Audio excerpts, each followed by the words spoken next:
इस वक्त पश्चिम बंगाल के कई जिलों में बाढ़ आई हुई है। इसमें खानाकुल का इलाका भी शामिल है। इसी को लेकर राहत पहुंचाने का काम भी प्रशासन की तरफ से चल रहा है। साथ ही राजनीति से जुड़े हुए लोग भी मैदान में हैं। ऐसे में हाल ही में खानाकुल से विधानसभा चुनाव लड़ने वाले फैसल खान भी कोलकाता से खानाकुल पहुंचे और राहत सामान बांट रहे थे, लेकिन कुछ शरारती लोगों ने उन पर हमला कर दिया। फैसल खान ने आरोप लगाया कि हमला करने वाले लोग टीएमसी समर्थक थे। उन्होंने कहा कि उन लोगों ने हमारी टीम पर हमला किया और राहत सामान बांटने में बाधा पैदा की। इस वक्त मेरे सामने हैं खानाकुल विधानसभा के आईएसएफ के कैंडिडेट फैसल खान।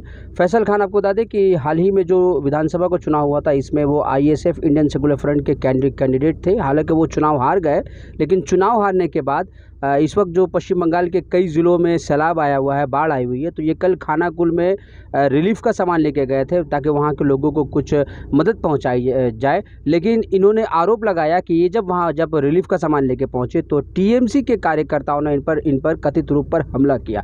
तो हम फैसल खान से खुद बात करेंगे और जानने की कोशिश करेंगे क्या हुआ। फैसल साहब, क्या हुआ कल? देखिए, जैसे कि जानते हैं कि मैं इलेक्शन के बाद जिस तरह से लॉकडाउन के बाद कंटिन्यू मैं काम किया, चाहे वो सुंदरबन हो, चाहे डीगा हो, चाहे हर एक जगह पे मैंने काम किया सोशल बैनर पे, चाहे आवाज़ फाउंडेशन हो या ह्यूमन राइट्स का बैनर हो हमारा, तो कंटिन्यू हम लोग काम करते हैं। समाज सेवी शुरू से हैं, तो उसी तरह से खानाकुल में पानी छोड़ा गया, डीसीबी ने वहाँ पानी छोड़ा है तो पूरा बाढ़ आ गई है, पूरे लोग डूब गए हैं, लोग परेशान हैं। कंटिन्यू फ़ोन आ रहा है मुझे, 2-3 दिन से कंटिन्यू फ़ोन आ रहा है। तो कल हम लोग स्पेशली 7-8 आदमी एनजीओ के टोटल हम लोगों ने कहा कि चलो वहाँ भी हम लोगों को रिलीफ लेकर के जाना है और वहाँ पे हम लोगों को काम करना है। तो वहाँ पे हम लोग जैसे ही पहुँचे तो वहाँ पे नेवी वाले लोग भी थे और लायंस क्लब वगैरह भी से भी बात हो रही थी। तो हम लोगों ने वहाँ उतर के जायज़ा लेने की जैसे स्टार्ट करने का कोशिश किया तो उन लोगों ने एक प्लानिंग प्लानिंग के तहत वहाँ के जो नेता है टीएमसी के, उन लोगों ने अटैक करवाया हम लोगों के ऊपर में।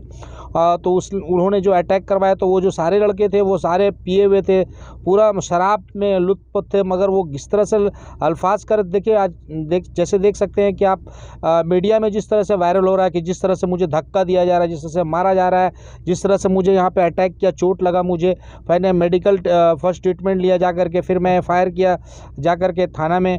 उसके बावजूद भी मैं जिस तरह से अभी भी मैं आरामबाग से ही आ रहा हूँ, वहाँ पे लोगों से मिला, लोगों का फ़ोन कंटिन्यू आ रहा है। लोगों का मानना है कि ये जो हुआ ठीक नहीं हुआ, कहीं ना कहीं ये वहाँ से बड़ा गलती उन्होंने करवाया है कि एक समाज सेवी जो लोगों के लिए हेल्प करने जाता है, जो रिलीफ देने जाता है, वहाँ मैंने लेने नहीं गया, मैं देने गया। उसके बाद भी इस तरह से अटैक होना तो कहीं ना कहीं ये प्रशासन का फेलियर और गवर्नमेंट फेलियर है। तो किस पार्टी के लोग थे जिन लोगों ने हमला? क्या वो भाजपा के लोग थे या फिर टीएमसी के लोग? देखिए, टीएमसी के लोग तो उन्होंने नाम लेके कह रहे थे कि यहाँ किसी को देने नहीं देंगे, यहाँ हमारे सिर्फ नेता करेंगे, तुम इतना दिन से कहा थे बीजेपी का दलाल और वगैरह वगैरह गाली दे रहे थे और बोल रहे थे कि आपने बीजेपी से पैसा खाया है, इस तरह का इल्ज़ाम लगा रहे थे उन लोगों ने। तो देखिए, इल्ज़ाम लगाना बहुत आसान है, लेकिन सबूत उनके पास कुछ भी नहीं निराधार है। तो कहीं ना कहीं ये इलेक्शन का बदला और एक पॉलिटिकल बदला लेने के लिए उन्होंने मुझे अटैक किया और उन्हें साफ देखिए उसमें कह रहे हैं कि यहाँ पे कोई रिलीफ नहीं लगेगा, कोई ज़रूरत नहीं है। हालांकि हम लोग पूरे बंगाल में काम करते हैं। अगर इस तरह से सोशल वर्कर के ऊपर अटैक होगा तो कहीं ना कहीं इसका जवाब ममता बनर्जी को भी देना पड़ेगा और प्रशासन को जवाब देना पड़ेगा। कल जो खानाकुल में आप पर अटैक हुआ, आपने बताया, क्या फिर आप जाएंगे? क्योंकि अभी भी हालात ठीक नहीं वहाँ के। देखिए, जिस तरह से हालात, आज भी कंटिन्यू फ़ोन आ रहा है, एवरी टाइम फ़ोन आता है मुझे कि बचाने की रिलीफ के लिए। और मैं वहाँ के एसडीओ को भी मैंने फ़ोन किया कि वहाँ पे जो प्रॉब्लम है वहाँ पे आप सॉल्व कीजिए, जाइए, और मैं रिटर्न में भी मैं उनको देने वाला हूँ।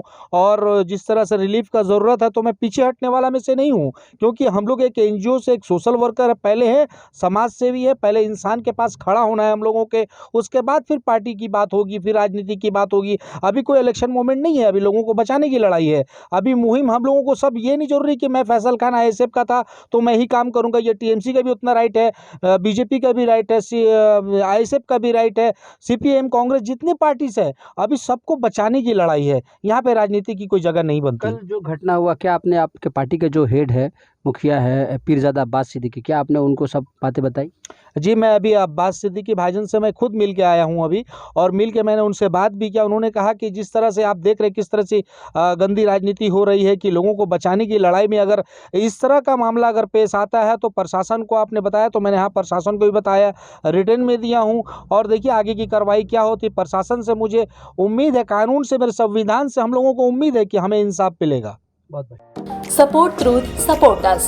GPay and PhonePe 98310 60581.